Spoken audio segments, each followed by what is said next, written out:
He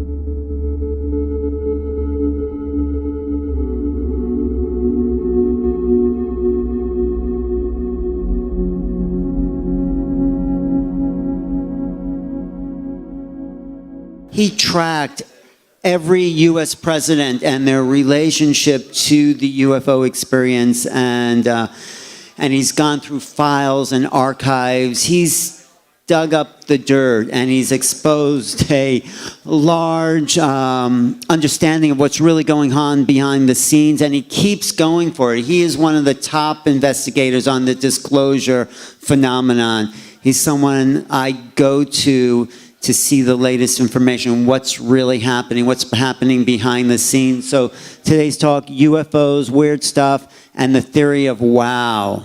So I'm looking forward to it. Let's give Grant Camera a big, big hand. Thank you, Grant. Thanks, Alan. This is a new presentation. I gave it last week in Vancouver, but this is something new, and I'm doing a new one next month in Nevada on a second download that I got about a year ago. But today I'm going to do something completely strange about what I think the intelligence is actually doing. And I've been thinking about this for a number of years, and then it all just sort of came together. But first, people want to know about the disclosure thing, because you know I've been involved with Ron Pendolfi and the CIA and Kit Green and all these guys. I've been chasing these guys. And I've written 3 books on them and the operations and this gradual disclosure thing that they've been dropping stuff into the UFO community for whatever reason. A lot of people were following the To the Stars thing, and I got involved, and then Tom DeLonge said I wasn't on the inside, and I'm putting out misrepresentations of what they're doing. But I have done a lot of work on this sort of stuff, and I'm only going to do a little bit because it's not really that important, the stuff. They are busy doing their thing, and I'm busy doing my thing. I think what I'm going to talk about once I do this first couple of slides is much more important than what the government does or does not do, because in the end, when you die, you're not going to be able to explain that I didn't do a damn thing because the government did this or that. I mean, it's personal. You're going to have to answer for yourself what you did with what you were supposed to do. So this New York Times story broke, and I had a book called Managing Magic, where I actually talk about this before it was actually done. It was earlier, about 6 months before the Tom DeLonge news conference. I have maybe 75 pages on Tom DeLonge. I actually talk about what's about to happen, and basically everything I said would happen actually happened. So this game is still being played here, and they're still leaking documents. So this is a phenomenon, and I have a radio show tomorrow night, so I'm not going to talk about it much today, but I have a radio show called The Cameron Files on KGRA, and tomorrow night I have 4 people. There's about 10 people on the inside who watch all the machinations of what's going on. I have 4 of them on tomorrow night, and we're going to talk about the latest set of documents that have been leaked into the UFO community, and they appeared on Chris Mellon. If you know the To the Stars Academy, Chris Mellon is one of the director guys on. He was a former intelligence guy with the Senate Intelligence Committee and the Secretary of Defense and stuff. And on his website, and we've confirmed this, they put these documents on his website. And the story was, well, he put them on his website and then he accidentally sent them, and it's the same thing. It's this sort of a garbage story that sort of covers what they're doing.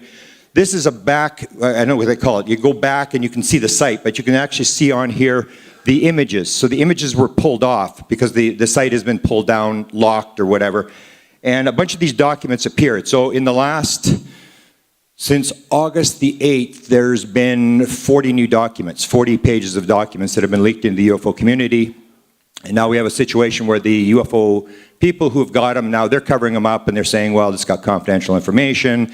And I'm pushing, and it's basically the end of the story is, it's the same shit, different day. It's the same story that happened with Disney in '56, with Bob Emenegger in the '70s, Bill Moore, Stanton Friedman in the 1980s, the Woods in the 1990s. It's the same story. They put it out, they pull it back. They put it out, they pull it back. And the documents are all altered. So one of the key documents that they actually had was, if you know the story, if you're following the To the Stars thing, Lou Elizondo comes out, he says, I resigned from I was upset with the government, I resigned because they weren't doing the UFO thing, and I joined Tom DeLonge's operation, and we're going to try to get this story out. And of course, everybody started to pressure him. Well, where's your resignation letter from the Secretary of Defense? He resigned to Mattis, the Secretary of Defense. So everybody's putting this pressure. And one of the documents that ended up on this Mellon site that suddenly got leaked, and a guy off Twitter grabbed all these documents, and then they sort of cycled around. I've got a couple of them, but people are withholding these documents. One of them is Lou Elizondo's letter, resignation letter. And because they're under pressure to release this letter. So the letter comes, and I said to my buddy, whose name is Buddy, who's going to be on my show tomorrow night, I said, Buddy, let me see the resignation letter. Give me a copy of the resignation letter. And the first thing I look for, and what you do when you look at these documents, you look for a mistake, because this is how they do it. So the resignation letter comes out, and I look at it, and it took me like 5 seconds to see the mistake. Lou Elizondo writes a resignation letter to the Undersecretary of Defense, or to the Secretary of Defense, and he doesn't put a date on it. The document's missing a date. And I said, Buddy, come on, there's no date on this thing. He's not going to, well, maybe he forgot to put it on. And it's the same game. It's like, oh, well, the document's real, but he forgot to do this, he forgot to do that. So all you have to do is go to Google, and you memo Secretary of Defense. They've all got dates on them. You can go through one after another, and I pulled a bunch of them here, and everything's got a date on it. The other thing is, the title is Deferred Retirement, and he spells it wrong. And then they say, well, you know, his spelling isn't that good. Oh, he spelled it. I said, no, it's the same thing. You take a real document, you make alterations, it's plausible deniability, you put the document out, and then you say, when you come to confront the government, they say, that's a phony document. It's a phony document, yes, but it's the same, it's the real material. So they're putting the material out. Peacetime, there's grammar mistakes, there's all these sort of things. And then they gave me another one with the Nimitz. If you know the Nimitz story, there's a woman, a pilot, who has this long interview with her, and she gets into real detail about the object that was under the water and all this kind of stuff. Same thing, there's all these mistakes. The title is misspelled, and this is basically how they do it. So I said, well, you know, Buddy, it's the same thing. You're the new Messiah. I call these people the Messiah. They come to you and they say, we're from the government. We're here to help you. And it's like, yeah, really. And you become the Messiah. You're out there and you're spreading this stuff into the community, and you're basically helping them do their job. And so you had this, and then you have this, hang on, we're going the wrong way here. Quotation marks, he forgets. Then this piece of material was leaked. This is all the technical studies that are being done by Hal Puthoff's organization in Austin, Texas. Then there's these videos. So they released the videos. The videos that you've seen, they were released as well on this Chris Mellon site. And you see the pictures of them. And then this one is the important one. They show a photograph. And I talked to the guy on Twitter, and I talked to Buddy, and I said, well, why are you withholding this? There's no classified material on here. And what it is it's a picture of a white padded bag with www.securitybag.com on it, and it's from Lou Elizondo sending it to Chris Mellon. The key is that this document bag is sent to Chris Mellon a month before the news conference. And the whole thing is Lou Elizondo didn't retire till the day before. So already a month before he retires, he's sending stuff to Chris Mellon. And you can go, it's the same game. It's these people on the inside who are the plausible deniability. And the key thing, one of the people that's going to be on my show at the end of the month, I'm doing an election show, and I have the guy who asked Hillary Clinton the question, the big UFO question from New Hampshire. They're coming to New Hampshire. He asked her the question, and she talks about it. So when this happened, when this To the Stars thing broke, I went to Damon Steers, the guy, and I said, Damon, you got to file an FOIA, you're a reporter, this is a big story, you can grab this to get the documents and whatever. And of course, he immediately goes the same day or the day after the story breaks in the New York Times, Washington Post, and Politico. It was 3 newspapers, not one. And they all ran the same morning, which means it was planned to do. You don't do a 2-month story and they all go the same day. He contacts the public affairs person at the Pentagon, and Harris, she says, I can absolutely assure you we did not release videos. And so it's the old deal. So the videos come out, and then you can't track it down. It's been the same story for 70 years. Put the material out, then we try to go get it, and you try to get the documents on the ATIP program, and then they say, no records. There's no records, we don't know about this, we don't know what you're talking about, and all this stuff is leaked in the UFO community. So this material is still going, and Buddy even told me, and these people, I don't know, they sort of fall for the idea that this stuff is actually real, or that they're actually, real documents. Buddy tells me he's in New York City, he's got his truck, and he says he's going to his truck, and there's a guy putting something on the front of his truck. And so he starts going faster, and this guy runs off, jumps in a car, somebody else is driving, and he drives off, and Buddy picks up these 2 envelopes off his windshield, and they have the old thing where they tie the, you know, the loop on the back with the red string thing, these old envelopes from the, you know, 80s or whatever, and it's like all these UFO documents. And they're from another country, and I'm saying, well, you got to release this. And finally I convinced them. I said, if someone comes to you, and I say to everybody, somebody comes to you and say, I got information, classified information, and I'm going to tell you. The whole deal is, the whole idea is to obey the law and uphold the Constitution. So the first question you should ask somebody is, why are you not in jail? I mean, if this is classified material and you're coming to tell me, why are you not in jail? So this is the whole deal, is this material is leaked out by people who come out and say, I've got this highly secret material, it's classified, the government's trying to kill me, and all this kind of stuff. And I always say, if the government wanted to kill you, you're dead in 29 minutes. They're not going to miss. They're not going to miss the shot. And so I told the guy, I said, you go, and that's what you have to do, is if you get somebody gives you documents, you immediately go to the FBI. Finally convinced them to go to the FBI and hand the documents, and then file an FOIA on what the documents really mean. Then you've got it under control. The FBI's got it. You file the FOIA, and you force the documents as to what the opinion on. So this stuff is going on, and it's the same thing. I've sort of gotten tired of playing the game, but I sort of keep up with this kind of stuff.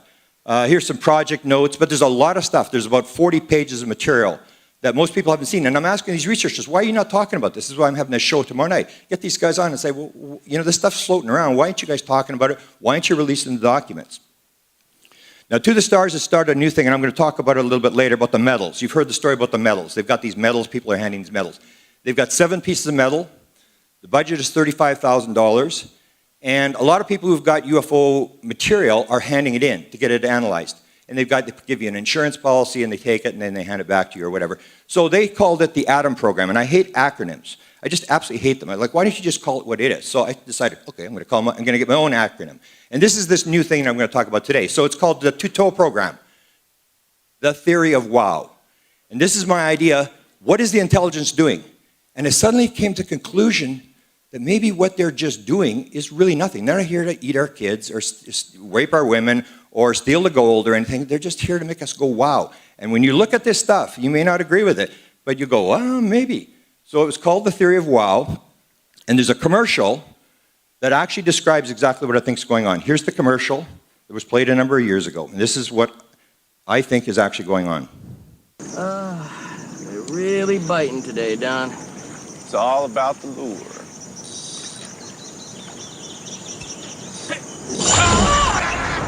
Dude? And I think it's about time. Oh, they're really biting today, Sorek. Yeah, it's all about the lure. Refreshingly smooth Bud Light. Always worth it. Hey, dude, take my picture.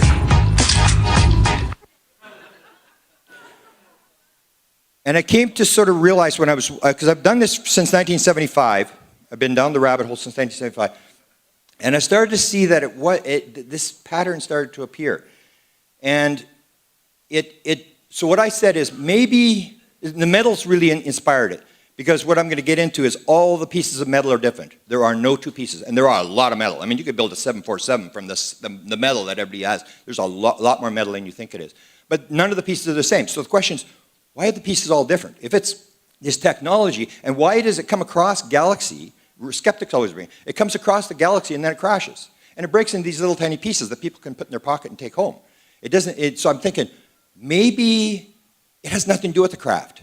Maybe, and I'll show you, maybe it's like you take the isotopes and you just say, let's give them something that looks really weird. Throw this out, give them this piece of metal with the isotopes, and they go, oh, this is pretty cool. And everybody's like, they're sighting. So I put it like in classes. So I say, maybe on a foreign planet, this is just a science fair project for the classes. So the grade 1 class will be doing the simplest thing.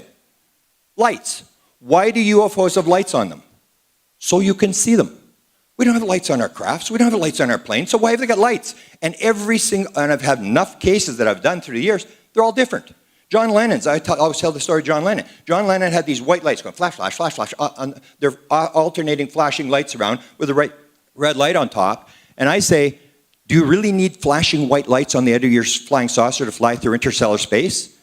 And you look at all these different cases, and almost every UFO is basically different. And I'll show you a little more about that later. So we don't have lights on our craft. Like when we went to get bin Laden with the stealth helicopters, SEAL Team 6, best guys you got. Did we leave the lights on when we went in there? No, you turned the lights off. And yet when you get the 1975, that's when my incident occurred. That's when Travis Walton incident occurred. When Travis Walton had his abduction, before and after, they had these things with the NORAD sightings along the Canadian-US border. So you had these at Loring Air Force Base, Wordsmith Air Force Base, Minot, which is south of me in North Dakota, and Malmstrom. They had the UFOs coming in to the weapons storage area where they kept the nuclear weapons, because this was all the Strategic Air Command bombers that were being stationed there, and they would go inside and they would have the lights on.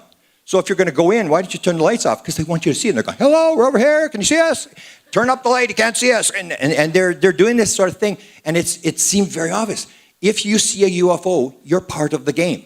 It's not a random event. And that's part of the lecture I'm going to give next month, was these download things. Is it random? Is it not random? Is the world consciousness? Is it material? Is it one life? Is it multiple lives? All these things, 24 things came into my head, one after another. And that's one of the things. We assume that UFO sightings are random events. And I maintain they are not random events. If you see it, it's like when I first saw my UFO in '75, the second night I saw it, it came right at us the second night and then flew away. And I'm looking at it, I'm going, what the heck's it doing? And it's like, it was just flying along. So they actually had a joke in the town. They said it was going for a beer run. It didn't seem to be doing anything. It was just flying along. And the question was, are you at the wrong place in the wrong time, or the right place at the right time, or are you part of this thing? So if it's multiple lives, if it's reincarnation, then it's not a random event. It's experience. That you chose to do this, you chose to do that. And you may be part of this experience, part of this game, because you chose to be part of this game. It's not a random event. So I look at that sort of thing, and you see these crafts, and it was quite apparent. The Nimitz.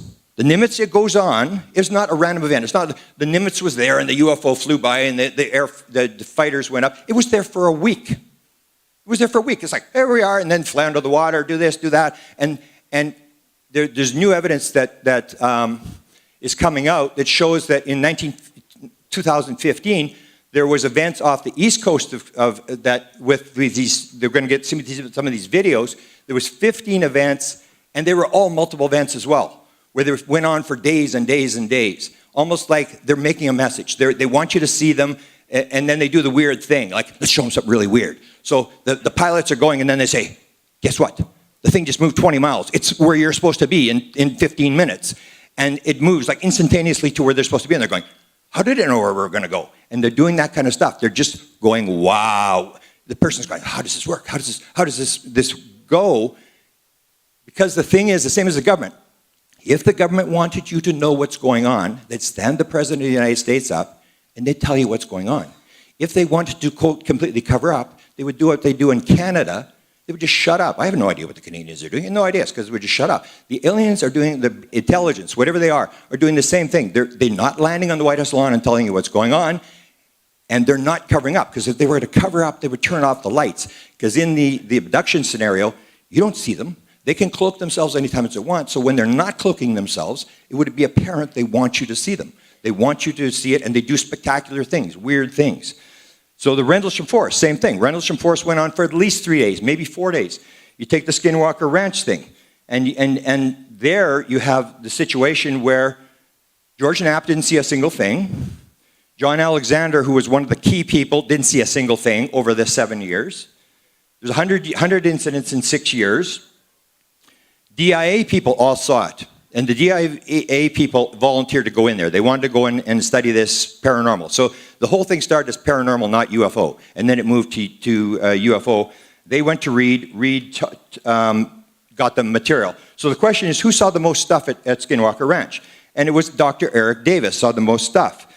And so Eric Davis, if you hear his story, he has his PhD, gets in astrophysics, and his PhD party in 1989 or something, he has this UFO in plain daylight with him and his wife, and the thing flies over, and they're totally fascinated. Nobody else sees this, just he and his wife see this thing, and it's he who sees all the stuff at Skinwalker Ranch.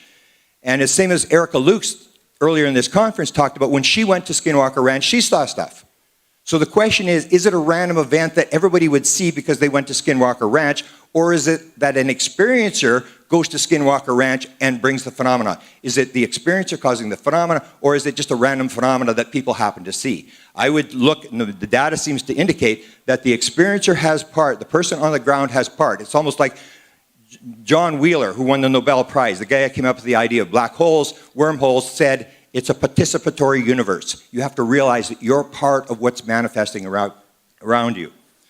So, and then Eric Davis talks about this hitchhiker, and they turned it into sort of an evil thing. Oh, it's this hitchhiker thing, and it follows the DIA guys home, and it follows Eric Davis home. Again, it basically shows that it's the experiencer. It's not that there's a random phenomena and Eric Davis happened to be there and then the thing followed him home. It was that Eric Davis is an experiencer and this stuff is always going to follow him around. It's part of his life. It's sort of got it backwards. So all the DA people saw it. There's an action incident. The CIA was involved, FBI was involved, the Canadian government was involved, all these people, they channeled an alien, and if you want to look at, there's a documentary on YouTube called UFOs That Has Begun. It tells this story. It was leaked by the CIA to my friend Bob Emenegger. This story tells about them channeling an alien at the National Photographic Interpretation Center, where the CIA analyzed all the U2 and SR-71 stuff, and this woman taught the guy how to channel this thing. So the guy goes to the CIA, and they do this channeling, and Art Lundahl, who is the head of the Weird Desk, the CIA desk, UFO desk at the CIA, said, we want you to prove yourself. And what do you want? The guy's channeling. What do you want? What do you want? If, we want you to show yourself. Okay, and they said, go to the window. And this flying saucer flies by the window. And there was, Jacques Vallée gave me the document that sort of backed this up, the memo. And it seems to be a true story. When she taught him to do this in '59, the guy came back in 1980. And he said, you got to get rid of these guys. I mean, they're all around me. I can't get rid of them. It's like the hitchhiker. They're trying to get rid of me. And she said, I told you not to deal with those people. You didn't listen to me. And I don't know whether she made these beings go, but it's this hitchhiker phenomenon, but it's connected to the person, not to some random event. So grade one, this is what I'm saying, because I've been in this since before Jesus was a carpenter, and I know that what happened in the past did not happen now. People always think what's happening now always happened. It didn't. This phenomenon, most people don't even know what it is. It happened in the 50s, 60s, and 70s all the time in UFO sightings. Never happens anymore. It's called angel hair. UFO would fly over, all this sort of web stuff would come down, hang off the trees. People would recover it and try to analyze it, but it would melt. It would just sort of disintegrate right away. And some of this stuff was actually sent by the CIA into the Canadian government to be analyzed. So you see these phenomena. So it's like, why are they dropping angel hair? They're dropping angel hair. So people go, wow, what is this? And they're just making you think. They're making you go, what the hell is going on?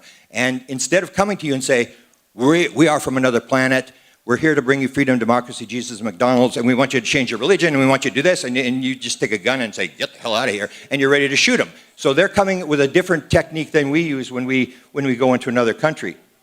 The story of Bud Hopkins. You think these are all random events. In the Bud Hopkins story, if you realize what happened to Bud Hopkins, he was actually, I think, 7-year-old kid when the War of the Worlds took place, and his parents were freaking out. This radio show was going on. His parents are freaking out. The next door neighbor comes with his guns, and he said, we're going to the top of the hill. We want you to join us. We're going to defend this country against these evil invaders and stuff. And Bud's parents didn't go, but his mother was crying. Bud is looking out the window, and he's all upset. And then in 1964, he sees a sighting. And if you listen to the audio of Bud telling this sighting, this flying saucer sitting above his car with these people from Great Britain, and he's just absolutely fascinated. And he's looking at this thing, and the thing's just hovering above the car. And he's looking at it, and it's looking at him. And then he goes the next day, and he redrives the route. How long did it take? How long was the thing there? And he becomes obsessed. He starts reading UFO books. And then in 1975, the kicker is, 1975, the same year that I had my experience, Travis Walton, all this other stuff happened in 75, highest level of cattle mutilations in history in 75. Bud is going to buy his booze at the corner drugstore, or the corner liquor store, and the guy says to him, oh, Bud, he said, I had this weird experience last night. He says, I was driving along, and there was this flying saucer that landed just off the 100 yards off the 100 feet or 100 yards off the road, and these aliens were out, and they had shovels, and they were digging holes. And Bud went, they were? So Bud goes and checks, and sure enough, there's 15 holes 5 inches deep. Now Bud's down the rabbit hole. He's going, holy cow, these aliens are digging holes. And so he goes to the guy, there's a condo complex, and there was a guard, and he asked the guard, did you see anything going on in that field? And the guy said, yeah, I saw that thing. And Bud is down, and suddenly Bud's doing abduction research, and he's trying to figure out how this thing works. And you think it's a random event, and you see this almost like they're dragging people in, which is almost like grade 2, I'll get into. Jacques Vallée had a sighting, dramatic sighting with his father in 1955, and he fell down the rabbit hole. Steve Murillo, I'll sort of skip this because I'm going to run out of time. Steve Murillo is outside the door here. Steve Murillo had a sighting. He's a Navy pilot. And this thing flew over, and I asked him, do you think it was a random event? Because it did weird things. It came right over him, made his wife go down and get a glass of wine so she wasn't there when it happened. And then it comes by, and then it does this very sort of weird, two of them fly off out of this V formation and then flip back in again. And he's impressed. He goes, whoa, man, look at that movement. Like, what is it? So why did they make the movement? They make the movement is because he's watching. What? Let's do something really weird. And they got his attention, and boom, he's down the rabbit hole. He's filing UFO sightings. He's running LA MUFON, and he's into the game. And they dragged him into this thing. And were you a pilot then, or were you? Okay, aerial school. I was just talking to Ray Hernandez. Ray Hernandez is another one. I may even do a book on this. The aerial school, you know, the 62 school kids, Rhodesia, 1994, the Beings land, two girls, the one from Canada describes this thing, they're running along on these logs on the edge of the playground, and they're bouncing up and down, and all of a sudden, she sees this flash of light, and she looks beside her, and there's this gray being.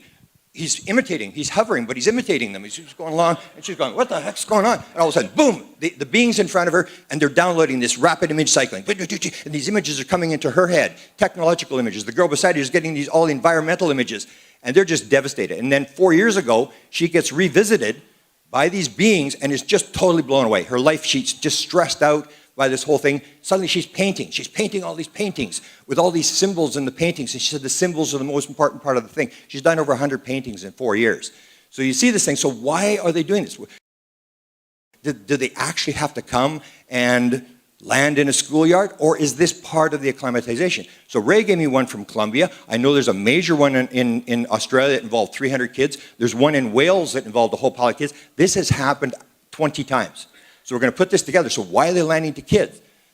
Like the next slide here is they'd land in Russia, in a park where all these kids are. And this was a worldwide story when it broke. It was all over the world. And it's just this raising of consciousness. It's making the kids go, wow, and they all draw it, and all the international media is there doing this sort of story, almost like the aerial school thing, which will be a big movie. It's coming out shortly, and it'll be a major movie that people will be watching, this aerial school with these little kids who are getting these download messages. Travis Walton. I tell a different story of Travis Walton. Travis Walton's incident happened same as mine. So people have this idea, why did they keep Travis Walton for 5 days? Oh, they hit him with his beam, and they killed him, and you know, they had to bring him back to life, and all this stuff. And I'm going, no, I think it's just the wow thing. They said, let's take a guy. He was one of the first ones. You got to realize there was Betty and Barney Hill. There was a guy, a police officer in '67. There was Pascagoula in '73. Then there was Travis. There was really no abductions in reports in 1975. So Travis comes along, and to me, I envisioned the being saying, let's keep a guy for 5 days. Can you imagine the headlines that would create? That would be just fantastic. So they keep him for 5 days, and they put him out. And Travis, to this day, is still the most famous contactee in the world, experiencer in the world. If he had only been taken for 2 hours, you never would have heard of Travis Walton. He is absolutely famous. And that's, to me, it's like, no, that's why they kept him for 5 days. They wanted to say, let's get them to go, wow, how did this happen? And it worked. 1897, if you think that UFOs are always the same, 1897, they were 85, or 95, 96, 97. They were flying around in wooden ships with propellers, guys hanging down off of ropes. There was like no grays, no reptilians, none of that kind of stuff. It was completely different phenomena. And this went on, and there was thousands of these sightings. Then you go to World War II, and my father was involved. He's an Air Force pilot for the Canadians, and they were involved with these balls of light on the edges of the plane, these Foo Fighters. So it changes from wooden ships to Foo Fighters. And then you have this next thing that happens is ghost rockets. Now, ghost rockets, you probably didn't know, because that's a Swedish phenomena. I was at the big Swedish thing with 300 paranormal collections in Sweden, and I'm talking to the guy, and I'm talking, here's a video of him talking about the ghost rockets. It only happens in Sweden, but it happens every year. You have these rockets fly by and crash into lakes. Well, when have you heard that? It happens, and so here's him talking about this. And this guy has one sighting, or did they go all the way through? We have sightings, you know, of ghost rockets pretty much every year. Is that right? Yeah. Oh, wow. Not that the last one that ditched into a lake, that was in 1999, as I remember. Wow. That was in the west of Sweden, close to the Norwegian border. Is there ghost rocket sightings in other countries, do you know, or is it just a Swedish phenomenon? It's a typical Swedish phenomena. Interesting. Yeah. And you'll see that as I go through this. You think that if it's a random phenomena, it's going to be random around the world. This is not random at all. Green fireballs. So the Swedish rocket thing stops, and then the green fireballs come. So suddenly you got these green fireballs over the nuclear power plants and where they're building the atomic bombs in the late 40s, and it goes on for about 3 years, and then it stops. They go flying around, and the U.S. is doing all sorts of investigations on this, trying to figure it out, and then the green fireballs. So where do the green fireballs go? I say, well, they're probably doing 1,000 planets at a time, and so they're on another planet that's 100 years before us, and after the green fireballs, then they're going to send in the next crew, and it's like, it's a crew. They just send them in, okay, Foo Fires, go to that planet, and then with green fireballs, you're going in after them. And they're doing it because the phenomena is changing. It's changing radically as we go through history. So then you get George Adamski and his 7 witnesses, 8 witnesses, whatever he had, and this occurs 9 days after the detonation of the hydrogen bomb. The difference between the atomic bomb and the hydrogen bomb is the atomic bomb, you can't destroy the world. The hydrogen bomb changed everything because at this point, you can now destroy the world. So a couple days after, nobody was talking to aliens. I don't care what anybody says. There was really nobody talking to aliens between 47 and 52. As soon as the hydrogen bomb, then suddenly all these Adamski and Fry and all these guys all suddenly appear and say, oh, we're talking to aliens. These aliens are landing, they're giving us messages, the Space Brothers and stuff. It doesn't happen before that. It suddenly happens like that, and it starts up. So they're doing all this sort of stuff, and you have these weird-looking crafts. Not like what we see today, a different type of craft. And then you have the Phoenix Lights, was another example. So the question is, you have these Phoenix Lights, and people say it was a mile across, it was whatever, you could land, 20 747s on top of this thing, whatever. So whether it was the US government that was doing it, or whether it was the alien and the intelligence behind the phenomena, do you really need a craft that's a mile wide? And do you need to fly it 100 feet off the ground in Phoenix, Arizona? There was 10,000 people, and they just went, wow. It was a massive story. And you see this over and over again, that it doesn't make any sense what they're doing. You don't need a craft that big. They're flying around, and you start to say, what are they really doing? Now here's the grade 2 thing. This is where they drag in UFO researchers like myself. I had no interest in UFOs, none whatsoever. I'd studied near-death experiences, dying patients in hospitals. I was into Edgar Cayce and stuff, but I'd never thought about UFOs. And I won't get into the whole story, but the way I was dragged in, there was no doubt. It took me 35 years to figure out it wasn't a random event, and I'm going, that wasn't random. And there was a series of events that dragged me out there, that got me to go there. And I'd say that if you take a look at most UFO researchers, it's the same sort of thing. Then you suddenly get the beings, aliens, whatever you want to call them, suddenly start appearing to people. And they start doing this screen imaging thing, where they're appearing like this, like that. And I asked the guy who does all the humanoid sightings, a Cuban guy, I can never remember his name, but I asked him, he had 20,000 humanoid sightings over history. And I said, well, how many different beings do you think you've got in your survey? Like different, not, grays or, and he said, at least 1,000. He said, it had to be, I haven't counted, but it's got to be at least 1,000 different beings. So the question is, how did they all suddenly arrive here in the last couple of years?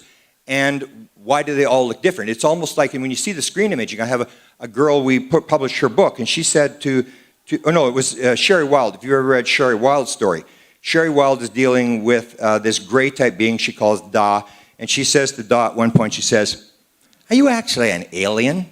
And he went, no, I'm not. And she said, well, why do you come as this ugly looking gray thing? And he went, ugly looking gray thing? Do you ever look in the mirror?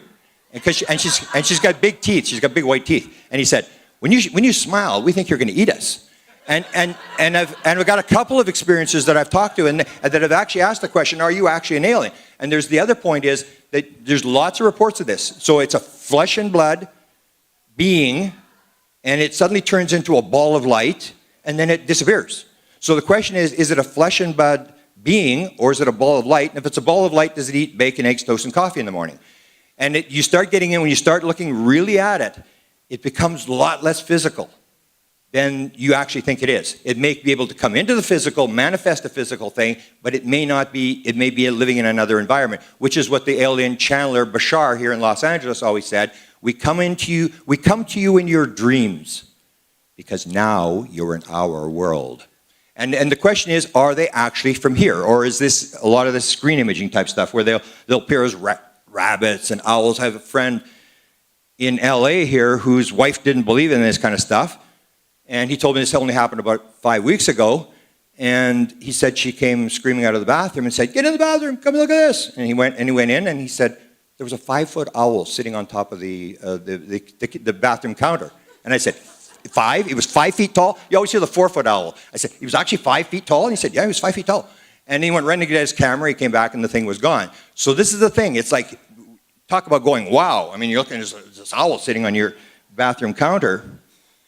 And then you get the shadow people. And there's been a bunch of arguments, what are the shadow people? It may be the same thing, where it follows experiencers around, and it's part of the thing, and it just makes the experiencer go, wow, and they're trying to figure out what's going on. The ball of light thing I explained already, the wolf at Skinwalker Ranch. Again, you get this thing, is it a physical phenomenon? So you have this whole thing, and the difference between Skinwalker Ranch and I do the Zendra thing. If you know, I do the Mission Rama Zendra thing. And they're both talk about portals. So you have the Skinwalker Ranch, everybody's walking around with 357 Magnums, you got ex-military guys, intelligence guys, the guy that owned the ranch was a hunter, he had all these big guns and stuff like that. And so you get this phenomenon where you have this giant wolf. The first day, this giant wolf comes walking up, and he's looking at this thing, and then next thing you know, he's trying to grab this cow and pull it out of the pen. And he takes first he takes a 2x4 and hits the thing over the head, and the thing just looks at him. And then he takes a 357 Magnum at point blank range and 6 rounds into this thing, and the thing still doesn't move, it still doesn't do anything. And then he gets a deer rifle and he starts shooting this thing with a deer rifle, and these pieces are flying off this big giant wolf, and he picks up the pieces of material, and it's all rotted, these pieces of stuff. So the question is that an actual physical thing, or is it sort of part between? And when you start looking at it, it's a lot less physical, because a lot of people think it's nuts and bolts. And one of the big downloads I got was, is the world made of little nuts and bolts, little particles? If it is, that's one world. But if consciousness is primary, it's a whole different world. You got to rethink everything, and that's the whole thing. The more we look at it, the more it looks like consciousness will be the ground of being. Consciousness creates matter, not the other way around. And that's what we're learning in ufology. It's not as nuts and bolts as you think it is, when you really start to look and seriously look at what people are reporting. So this is my favorite one. They come across the galaxy, all the way here. They land, and I can't believe this guy would make the story up. And he says, I need a pail of water. He gives him this thing, go get me a pail of water. He came across the galaxy. And the guy goes and he gets a pail of water, and the guy flies off.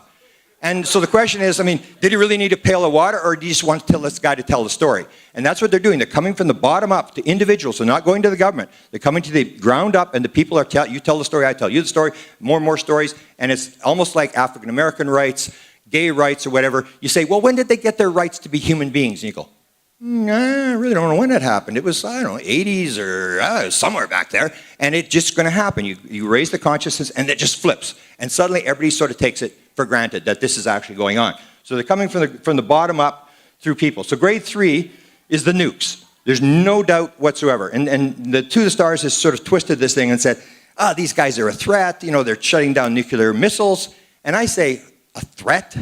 If you can shut down nuclear missiles, you should basically cancel the Nobel Peace Prize for the next 20 years and give it to the aliens every single year.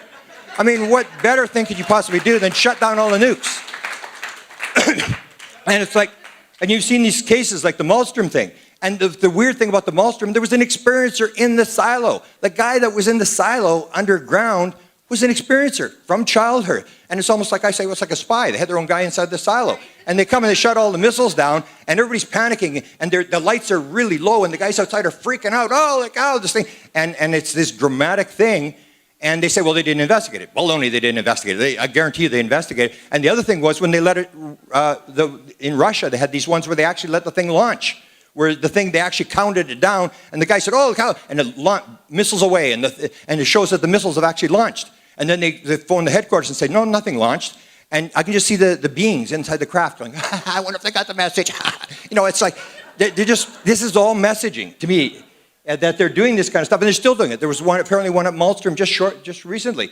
The NORAD thing, the same thing. They come inside the nuclear weapons storage area, and they got the lights on. They're flashing the lights, and they're right low to the ground, and everybody's freaking out. The nukes in 1947, they started in 47, and I actually have a photograph, and I tried to find it. It's some on some drive, I couldn't find it. But they're actually in 1947, when we dropped the atomic bomb on Nagasaki and Hiroshima. In Nagasaki, the Marines sent a team in there to look at the damage on the ground, and one of the Marines was taking photographs, just random photographs. In 1997, they're looking through these photographs, and here's the UFOs, clear as day. Daylight photograph over Nagasaki Harbor, a couple days after the detonated hydrogen bomb, and there's this flying saucer flying around. So they're very interested in nuclears, and you hear the experiencers will all talk about this. All the contactees from the 50s, this is all they were talking about. You got to stock the nukes. That was the story about Eisenhower. The story was, did Eisenhower have a meeting with Grays at Edwards Air Force Base? Total nonsense. If you're the Grays and you're abducting people, you don't need to sign a treaty. You can do whatever you want. Why would they sign a treaty? And if you did sign a treaty, why would you give the Americans high-tech weapons where they're going to turn around and try to shoot you down? It doesn't make any sense. The original story at that time, 2 weeks after, there's a leaked letter that said that what had happened was that the Aetherians had the encounter with Eisenhower, and they had said stop the nuclear weapons. They were levitating stuff across the table, and Eisenhower just said, we'll do what we want, get lost. That makes more sense than this idea of the Greys signing some sort of treaty. Grade 4, crop circles. Crop circles is a prime candidate. It's like, why do you have a crop circle? Because people go, what the hell is that? Wow, how did they do that? And then one more elaborate, and people don't know what's going on. They know there's some kind of message there, and all they're going is, wow, let's get pictures. And they got, picture books of these crop circles, and people just go one after another. And they're looking through this thing, and it's the same thing. If they wanted to tell you what's going on, they'd land and tell you what's going on. They're doing this indirect thing. They're making you think. You're going, I wonder what that message, and people are arguing, what's the message in the crop circle? They're doing this sort of thing, and I'll show you how it starts. It's the old deal is that they're all different and tied into landing traces. So about the same time that the crop circle started, the landing traces stopped. I don't care what anybody says, landing traces do not happen anymore. When I had in my book, book called Charlie Red Star, I had 10 landing traces I did in 2 towns in 1 year. It doesn't happen anymore. This is where they land, they burn out the grass, they leave the tri-power marks and stuff like that. It doesn't happen anymore. It hasn't happened for 20 years. And then the crop circles come in. So you got the crop circles, and they're doing all these things. And the other thing that happened in the past is you have aliens outside of ships walking around. I had these when I was doing my 75 stuff, walking around. That doesn't happen anymore. You don't have aliens walking around with little rods and stuff outside the craft, picking up rocks and stuff. That really doesn't happen anymore. That happened in the 60s and 70s. So here's the story of how the crop circle thing actually started. And you may not know the story. It's a dramatic story told to me by Colin Andrews. He's told it a couple of times. It actually starts not in 1983 when he first sees his crop circle. It starts in 1977 with a TV broadcast. Colin Andrews is a communication expert with the British government. He worked with the British government. He has his first reel-to-reel tape recorder.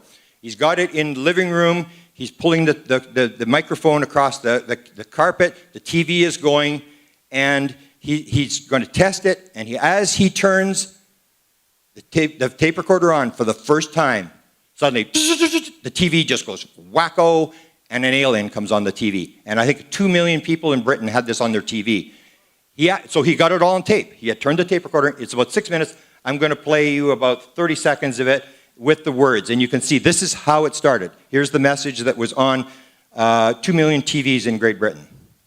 Take control of the destiny of your race and your world so that you may communicate to your fellow beings the course you must take to avoid the disaster which threatens your world and the beings on other worlds around you. This is in order that you may share in the great awakening as the planet passes into the new age of Aquarius. The new age will be a time of great peace and liberation for your race, but only your rulers are made aware of the forces that can overshadow their judgments.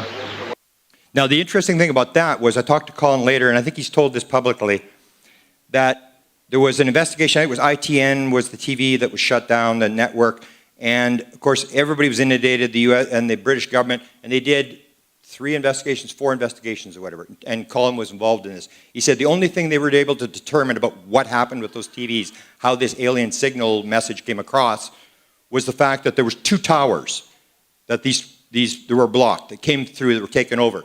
And the 2 towers were the 2 towers that broadcast all the TV signals over southern Britain where the crop circles would appear 6 years later. That was the only thing that could determine those towers that broadcast to the area where the crop circles would be is the area that was affected. Metals. Now we get into the metal thing.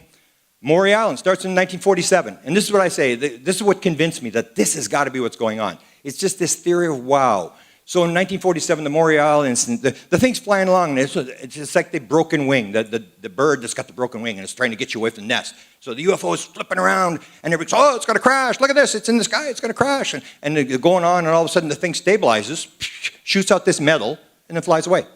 This has happened, I don't know how many times, 10, 20 times. It's happened a lot of times where the same scenario takes place.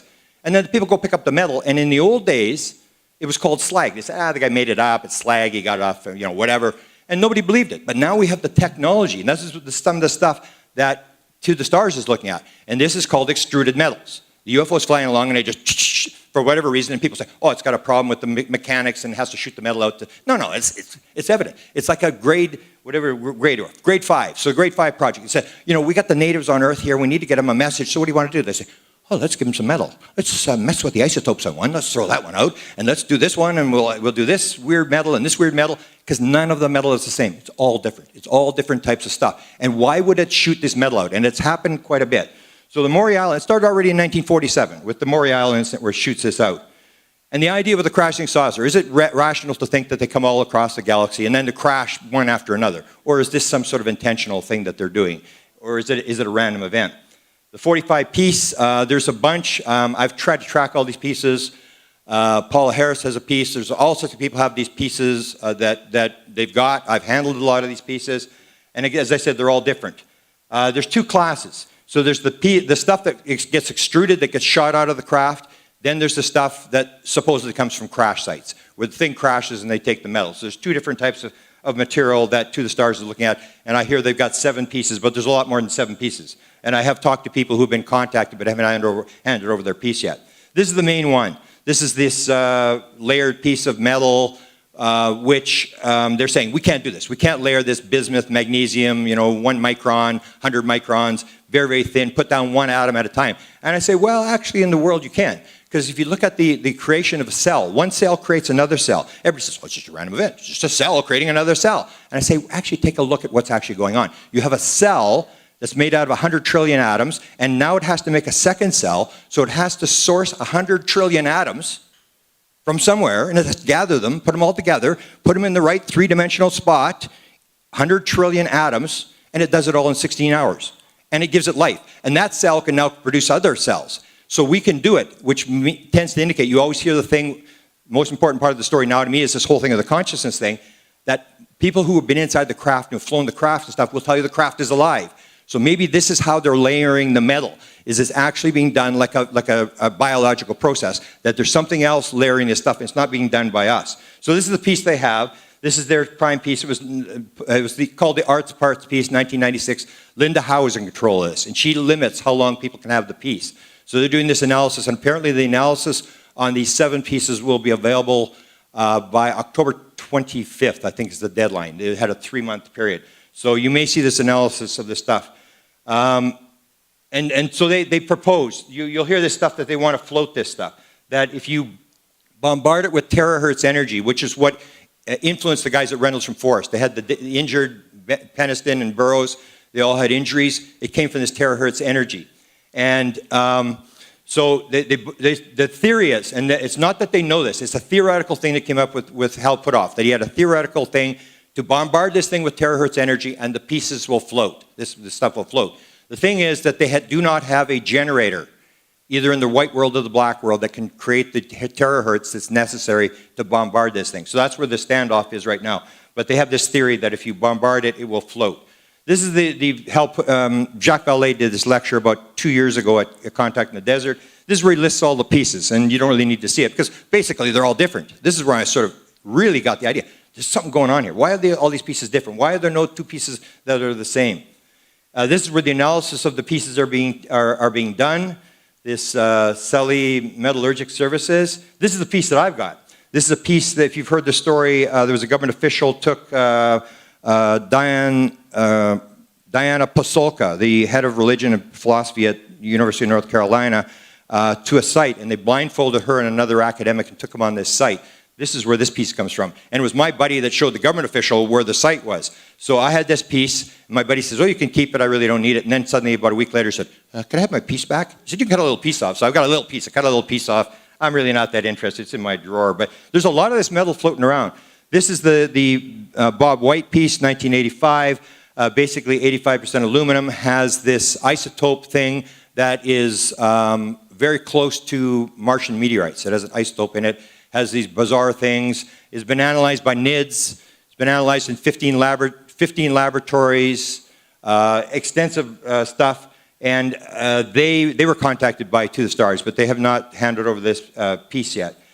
The strange thing is that piece, 1985, was Denmark, 1947. It looks like exactly the same type of piece, the same sort of structure of the piece, and that piece was recovered. You don't have any analysis on that. Here's a story that shows you this thing. Is this a random event, or is this actually happening? Somebody's planning this. It was November of 2006. The following story was brought to Nick's attention by Pat Mason. On one summer afternoon in 1996, a Vietnam veteran named Bernie Foggin was living in rural central Ohio, southeast of Newmark, observed a large, dark, box-like UFO glide over his house at an altitude of 100 to 200 feet. The UFO was reported by Bernie as at least the length of a jetliner. We'll skip over that. As this noise ended, the craft passed over. Bernie heard a dull thud from somewhere nearby, but was transfixed by the dramatic object. It was only after the craft had vanished to the west over the tree line that Bernie thought to look for the source of the thud sound from a few minutes before. He discovered it lying in his gravel and dirt driveway. The material appeared to be a blob of solidified and still hot aluminum. So the craft flies by and it drops this thing, and he goes looking for it, and it's the same story. It's this extruded metal. They pretend they're going to crash, or they get your attention, and then they shoot this metal out and you pick it up. So now, do they have problems, or is this intentional? One of the things people don't realize, there's a lot of stuff. The Reynolds from Forest case.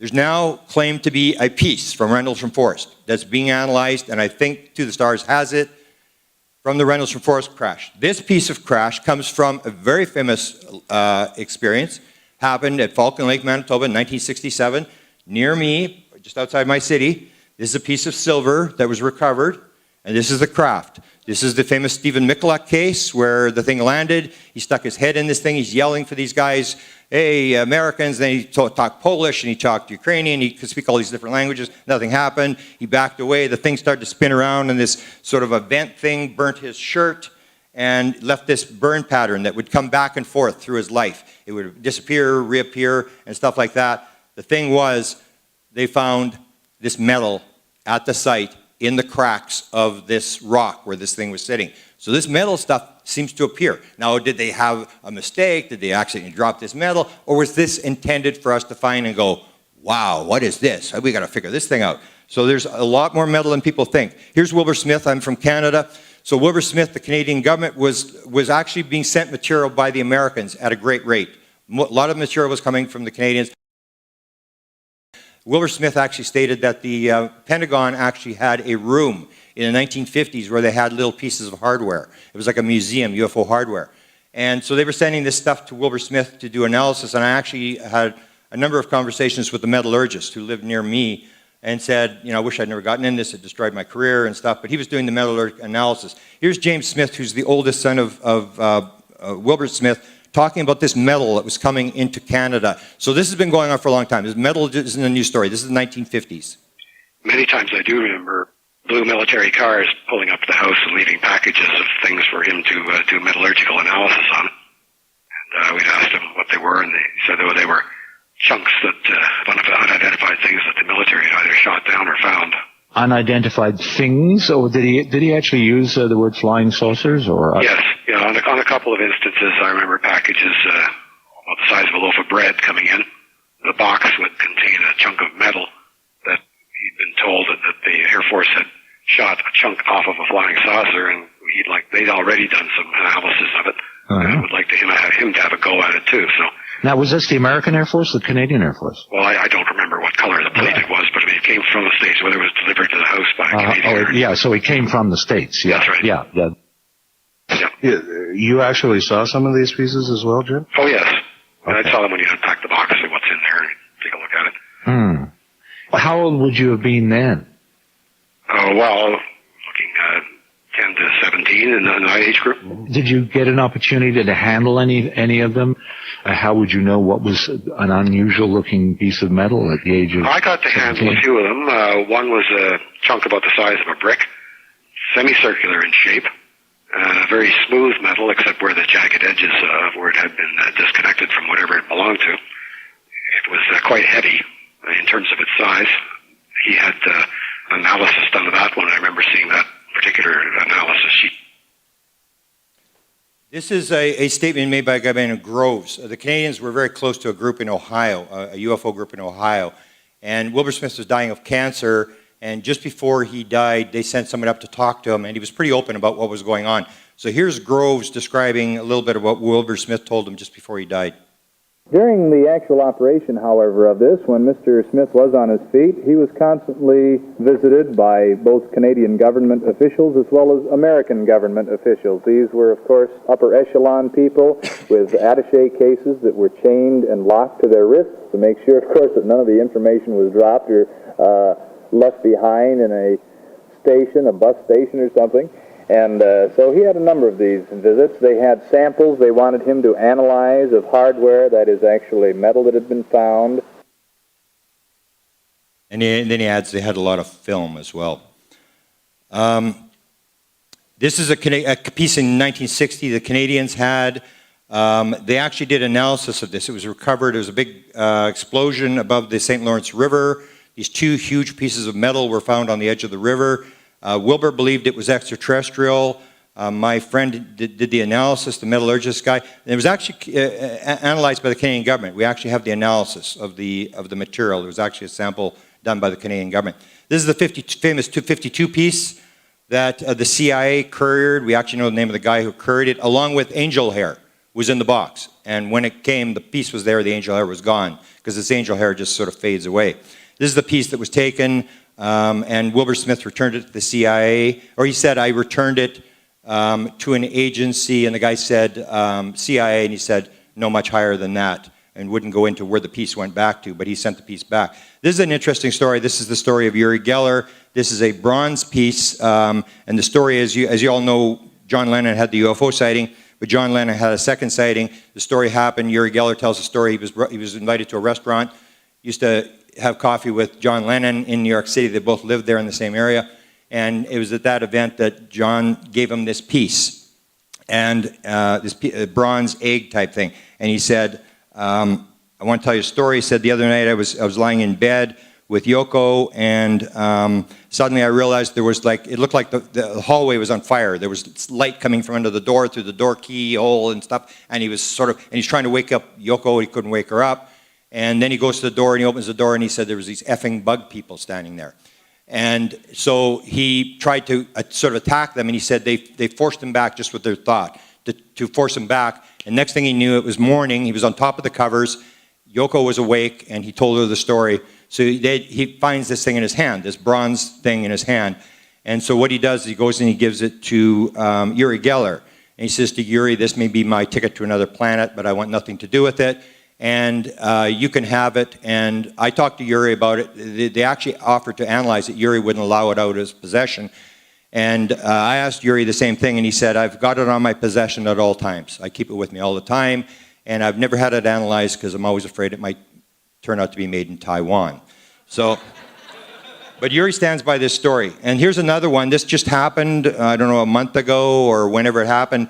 This is a little sample, and it was extruded metal. It was an orb, an orange orb that was flying along. And my friend said, they don't extrude it, it drips. And it was dripping off this orb. So this orb's flying along, and this metal is dripping off onto the driveway. And you can see the metal there, and they recovered this metal. Now, whether to the stars, I'm pretty sure they're going to end up analyzing this, or they have analyzed it. But these pieces are all over the place. They're happening all over the place, where they're dropping this kind of stuff. The mutilations, people say, well, okay, now explain this one. What are they doing with mutilations? The first thing is they're bloodless. Why do they take the blood out? They take the blood out, in my opinion, because if they don't take the blood out, it's not very mysterious. They want you to go, how the hell did they get the blood out of this? We can't do this. It can't be us. It's got to be somebody else. We can't do this kind of stuff. So it's the first thing is that the whole phenomena is bloodless. The other thing is environmental. Everybody thinks, well, you know, they're doing this horrible thing to cows. I always say, well, you got to take the cows. If I'm the head of the cow union and we're going to have a meeting with the cows, I say to the cows, okay, Mr. Cows, we got a problem. People are killing us. Okay, if you go with the intelligence behind the phenomena, 200 of you a year are going to die. If you go with the American Cattle Association, it's 41.7 million. So we say, well, we're justified. We can kill and mutilate and eat 41 million, but they do 200, and it's this evil. They got to be evil. Why would you do this kind of stuff? And they really don't think what's really going on. The whole thing with the environmental thing, majority of the top researchers, Linda Howe would be an exception, but the other, say, 3 major people are all saying it's an environmental monitoring program. They're not taking cows from feedlots, as far as I know. They're taking cows that eat the grass. They're watching the contamination. Perkins, who's one of the guys, the key guys, who has the big catalog, says all cattle mutilations happen downwind and downstream from nuclear power activities, from atomic testing, stuff like that. He actually said at one point, he said he got the thing with the cancer rates and the cattle mutilations. He said you put them on top, it's a direct match. The other thing is the NID study also believed it was cattle monitoring by somebody, and that it was tied to mad cow disease. The whole thing is people say it's the government. It's not the government. There's no chance the government would take the risk. I mean, we went in to get bin Laden with the top stealth helicopters, top equipment, top guys, and we crashed a helicopter. There's no way you're going to do 10,000 cattle mutilations and not crash a helicopter. They're not going to take the risk. Why would you not just go to the auction a week later and buy the damn cow? You're not going to risk sending helicopters in there to do this. It's easier to buy. So it would indicate that there's somebody else, and it does appear to be a monitoring operation. Most people would agree it's some sort of monitoring operation. And so it comes down to this good and evil thing. You see where they drop the cows, and this is the part that when people talk about cattle mutilations, they always leave half the story out. And I've talked to Linda about this, and I've asked lots of people about this. So you tell the story. Okay, it did this. It took the tongue. It did this. It took the eye. It took all the parts that would be contaminated.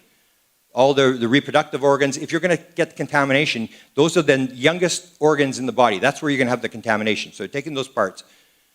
The question is, it's not 10,000 operations, or if you're going to send helicopters in there to do this, it's going to be 20,000 operations, because you take the cow, you do whatever you do to the cow, and then the question I always say to people is, why did they fly back into the war zone and drop the cow?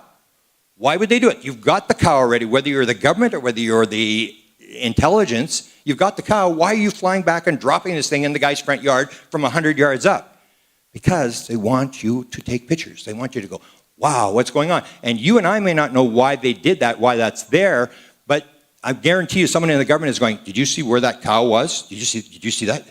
And they know there's this connection that people who study it will show that there's a connection. Here's one, 1975, the same year, with the highest degree, 2 mutilated animals were discovered near the entrance to the nuclear weapons factory in Rocky Flats, near Denver. And again, in August 1976, another animal was found at the entrance to the headquarters of NORAD, American Defense Command. That's a restricted air zone. So they came in and they just dropped it right out the front door and say, hey, look at this. It's like almost like your cat brings you a mouse, the head's missing, and brings you a mouse. Look at this, and drops it. It's a message. It's a calling card. There's no doubt about this. You don't need to, if you're doing it's the statement, if you need genetic material, you can go and pick the lock at the plant where they're processing and get all the genetic stuff you want. I don't think it's got anything to do with genetics. It's got this calling card thing. They're giving us a message. The environment, the nuclear weapons, all this kind of stuff. When you look, it never happens in any country that isn't Christian. Only happens in Christian countries. And Brahmin cows, there's millions of Brahmin cows. There has never been a Brahmin cow in the world mutilated. The difference between the Brahmin cow and our cows is we eat them. The Indians consider them sacred. And Chris O'Brien, who brought this statement up, said there's a religious implication to this whole thing. It's not as simple as people just mutilating cows. It never happens to Brahmin cows, which are considered sacred in India. Here's the abduction thing. Bud Hopkins, again, you see how Bud Hopkins thing started. Betty Hill, you have them, they were wearing hats. It's like this bizarre thing. It's like the different types of things that are happening. They're going through walls. They're doing this bizarre thing, and they're making you think, how do they go through walls? All these bizarre incidents where they can actually take you out to the door, but they take you out to the wall, and it's to sort of leave these messages. What's actually going on? I do the whole book on music and musicians. Ace Frehley, the head for KISS, tells his story, how he was abducted. He woke up in the doorway. I've woken up in a lot of weird places in my life, but not half in the door and half out the door. That was the weirdest place I ever woke up. And then he goes to the thing, he's looking for body puncture marks and triangles and stuff, and there's nothing. And he goes out in the backyard, and there's this burn circle in his backyard, 27 feet across. He said, that was my lucky number. So you get these type of things where it's much more complicated than it is. Why did they leave triangles on people's bodies? Do you really need to leave a triangle on somebody's body? Or is the triangle there so that when you wake up, you go, oh, it was a dream. And then you look at your hand. Oh, no, that wasn't a dream. It's the same thing. You don't need to put triangles on people's arms. It doesn't really accomplish anything. It's a calling card. It's a message thing. The Coronado incident where you had 13 people all taken at the same time. Why do they allow memory? If this is some sort of devious plan by the intelligence, why did they let you remember? Lots of people will say, it's time for you to remember. And suddenly the person remembers. Or they let this leak out in dreams, so you go for help and stuff. They want you to remember this. They want you to start telling the story. It's not a simple thing. This is my friend who had the Y mark on his head. This is a guy who was actually cured by a UFO, and he actually filmed it while it was happening by an orb. He lives in my city. He came to me and he described this thing. He said, why would they put a Y in my head? He woke up in the middle of the night, his hand was all bleedy. And I said, maybe they're trying to get a hold of you. Maybe they're trying to get your attention, and you wouldn't listen. So they said, let's give him something that he can't deny. Because until then, he didn't believe it was really going on. He didn't really believe that something was actually happening. Here's the most bizarre story that shows you this is not random. This is them doing stuff. This is the Allagash. The four guys, 1976, the year after me, they have this experience. They're on the Allagash River, and this thing's there. They build this big, huge fire. They paddle out into the middle of the lake, and there's this UFO comes. They flash the light, as I did in 1976. If you don't believe flashing lights at UFOs causes them to react, you haven't been there. So it flash, and this thing suddenly reacts and starts coming in, and they're paddling, and they're going back, and they get back to the shore, and the fire's out. And they think, that's kind of weird, but they never think about it for 12 years. The one guy has an accident. He falls through a floor doing a construction project. He's got this bad back. He can't sleep. He's in the hospital. And so he's in the hospital, and none of them know they've had this experience. They don't remember nothing. This guy has these weird, he can't sleep or whatever. So he says to the nurse, he says, 1988, he says, I'm bored. Go get me something to read. He's lying in the hospital bed. She goes down, and what does she bring him? Communion. She brings him the book Communion. And he absolutely flips out. Oh, look out. And what's the chances he brought Communion? Then they bring in a psychologist to find out, why did this guy freak out? What's wrong? Why did he freak out? And he's like, I got these bad dreams. The guy was an associate of John Mack. Just happened to be an associate of John Mack. And then these two guys are twins.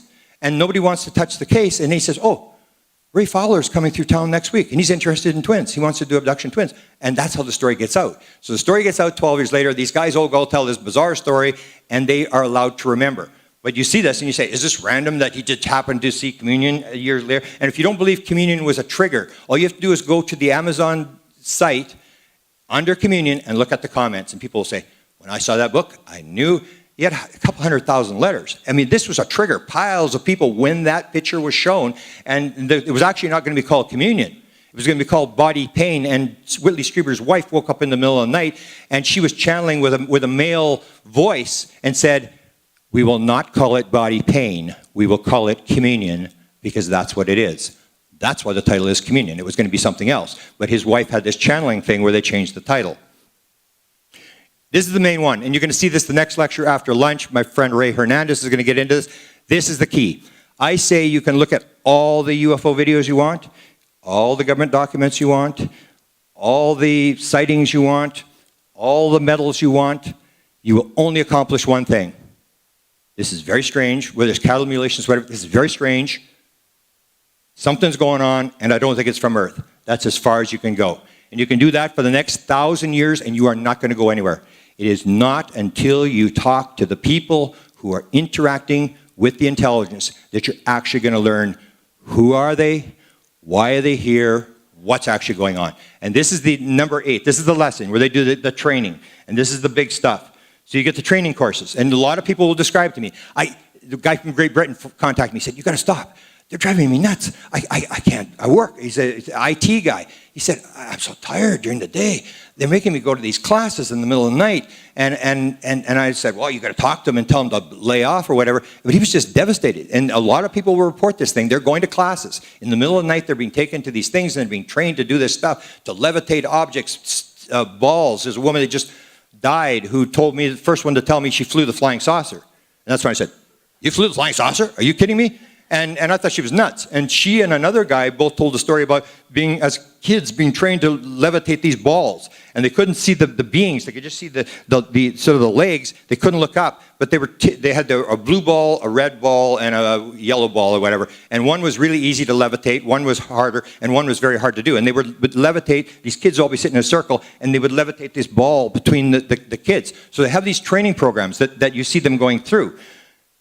Flying the craft. I have 14%, and this Ray's going to talk about the free Edgar Mitchell survey that they did of these thousands of experiencers, and in there, 14% of the people who answered the question said they've flown the craft. And as I said, 2013 was the first time I heard it. Pam Dupuis, who just died a couple days ago, I said to myself, I'm thinking to myself, you are absolutely nuts, lady. There's no way. I said, did I let you fly the flying saucer? And she said, yeah. And she was in her 70s. She said, yeah, they let me fly the flying saucer. I've flown 3 different models. And I said, well, how do you fly a flying saucer? And she said, you do it with your mind. And as soon as I said, because I got into the consciousness, I had the consciousness download in 2012. And I go, well, that's why they told me to talk to her. And and now I've got 50 people. I've got Joe Burks is sitting right here. Joe Burks introduced me to a 747 United Airlines pilot. He told me the same thing. I'm flying along, I got my hand on this thing. You put your hand on the panel or on a ball. You become one with the craft. The craft is alive, and whatever you think, you can take your hand off the ball, whatever you think is what the craft does. You can go as fast as you want, wherever you want. Chris Bledsoe told me, you look at a cloud, you say, I'd like to go to the cloud, and boom, the cloud is right there. That's how it happens. And it's all mind. When you get, but you will not learn that until you talk to someone who's been in the craft, who's interacted with the intelligence. Then you start learning this kind of stuff. There's this highly important consciousness connection to what's going on here. So the flying the craft was 14%. This one blew me away because I did a book called Inspired where I looked at all different types of phenomena, psychedelic, near-death experience, UFO encounters, and where people got inspiration, where they got downloads. J.K. Rowling, all the Harry Potter books, instantaneously came into her head, waking up from a nap, this kind of stuff. Where does the inspiration come from? And so when I heard this stat from the free stats, 40% of all people who have had an experience claim at one point during the experience they knew the answer to everything in the universe. That's higher self. If you go into mystical material, that's higher self. They're talking to higher self. That's not something you're going to make up. I was on a flying saucer and I knew the answer to everything. And I would say, how do you know there's something on the far side of the universe? Number 7, 8, 9 they didn't tell you about. I had the download. I know what they're going to say. They're going to say, I really don't know, but I just know for sure. My download, the consciousness download, where I was told, this is all consciousness, and all these items came into my head. Put the pieces together. Absolute certainty. It's the hardest thing to describe. Absolute certainty. It's like Einstein, when he had the theory of relativity, the dream of the toboggan. And he said, I knew I had to understand that dream. And you could say, and I would say, that my entire career was based on a meditation upon that dream. It's this absolute certainty. You're pulling material that is much more accurate than you can get through the rational analytical mind. You're pulling the material down into here. And so 40% of all people claim they knew the answer to everything. And when they come back, then it's gone. They can't remember it, but they remember they knew at one point, knew everything. Or 21% said they knew everything about themselves through all time. They knew everything. 42%, and Ray, they've worked on this. They have a book called Beyond Consciousness, or Beyond UFOs, which I say is the most important UFO book ever written. And it's out here. Ray's got some copies here. Ray's going to talk about it. 42% say they've got mathematical, technical, or scientific material that's in their head they did not learn in school. And then you get the rational, analytical UFO people say, it's just anecdotal. They just believe they've. I say, even if you believe it's anecdotal, give them lie detectors. Do whatever you got. It's the same as a UFO sighting. Why would you not talk to thousands of people who say they've got mathematical, technical material, material that Ray will talk about, where some guy has this stuff and he's not even a physicist, and then you take it to a high-level physicist, and he's going, oh my God, where's this coming from? It's even above him. So they're pulling this material down with this mathematical techno. This is extremely important stuff. 40% say they can heal people after their experience. 54%, the number one message I say that the beings are giving is oneness. It's all connected. It's all one. Quit being division, you versus me, good versus bad, all this kind of stuff. It's all one. And this idea that love is the basis of the union. 54% of people who have had the experience will say they were talked to by the beings about oneness and love. This is critically important because this is something that these people aren't going to make up. This is not something on a ship that you're going to make up some sort of bizarre story about this. And they're all saying it's high numbers of people. 26% say they were talked to about reincarnation, which I say as part of my download last year, is it one life or multiple lives? If it's multiple lives, you've got to rethink a lot of stuff in this world. And this is the whole idea, reincarnation. 75% believe reincarnation is involved. 37% have had near-death experiences. That's 7 times the national average. So why are these, if it's a random event, how come this guy has a random event where he gets taken by a UFO and he has a random event where he has a near-death experience? Because you're believing it's one life. If it's multiple lives, it's all experience. You chose to be an experiencer. You chose to have a near-death experience. It's not a random event. And that's how you can explain how so many people, and a lot of them, I don't know if they've got the stats, but a lot of the people have had not just one, they've had 2 or 3 near-death experiences. It's just bizarre, the people that I have seen. So you take these stats, these are very important things to understand what's going on. 47% shadow people. The number one being reported is not a gray, it's an energy being, which shows you it's not as physical as you think it is. These beings may be coming from another sort of environment, less dense than ours, coming in here. They can become physical. We think it's just physical. You can't. And they can move back into their world. So the number one being is not a flesh and blood gray alien. 53% telepathic messages. 81% have had an out-of-body experience. That's just bizarre that these people would all have this. And this is thousands of people. This is not a survey of 10 people. 45% said they've been in the spirit world. They've been shown the spirit world.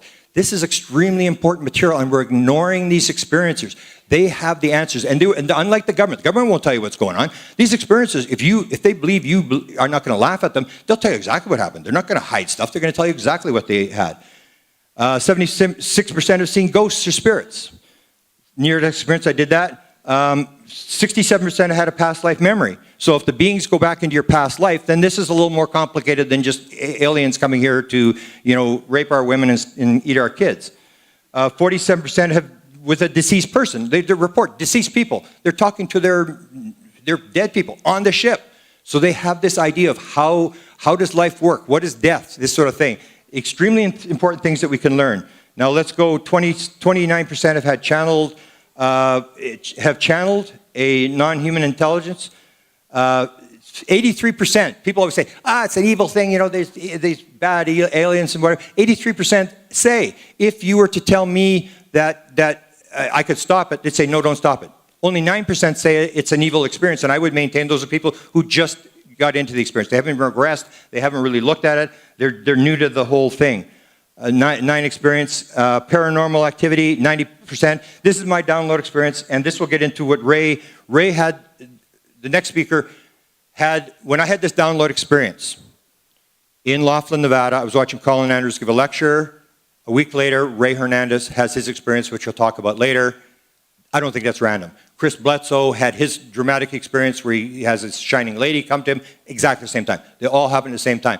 So all these events, you see these synchronicities, all these things are linked. And so it comes down to what Ray's going to show later. I did this book called Inspired. It's all the same thing. And Ray put it in his terms. He sees the wheel, and you see all these different things. And we're parsing it. We're saying, OBEs, this is separate, and ghosts is separate, and the UFOs and Sasquatch. It's all the same thing. And I'll leave it at that. Thank you.